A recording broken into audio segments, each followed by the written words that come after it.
একজন মানুষকে চাইলেই ব্লক করে ফেলা যায়, কিন্তু মায়া মুছে ফেলা যায় না। চাইলে নাম্বার ব্লক করা যায়, সোশ্যাল মিডিয়া থেকে আনফ্রেন্ড করা যায়, এমনকি চোখের সামনে থেকেও হারিয়ে ফেলা যায়। কিন্তু মনের ভেতর যে মায়ার গভীর বন্ধন, সেটা কি এত সহজে ছেঁড়া যায়? কখনো কখনো সম্পর্কের নাম মুছে যায়, কিন্তু অনুভূতিগুলো তারা ঠিক আগের মতোই থেকে যায়। একটু ধুলো জমে, একটু ক্ষত বাড়ে, কিন্তু হারিয়ে যায় না। স্মৃতিগুলো ঠিকই ফিরে আসে কোনো না কোনো উপলক্ষে, কোনো একলা রাতে, কিংবা কোনো চেনা গানের সুরে। যে মানুষটাকে একসময় নিজের সব কিছু ভেবেছিলাম, তাকে আজ দেখেও না দেখার ভান করতে হয়।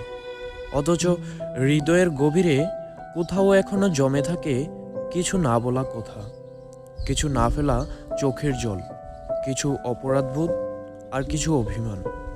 সম্পর্ক হয়তো কাগজ কলমে শেষ হয়ে যায়, কিন্তু মায়ার সম্পর্ক কখনো শেষ হয় না। সেটা হয়তো হারিয়ে যায় কালের অতলে, কিন্তু পুরোপুরি মুছে যায় না। কিছু অনুভূতি শব্দের চেয়েও শক্তিশালী, কিছু সম্পর্ক দূরত্বের চেয়েও গভীর।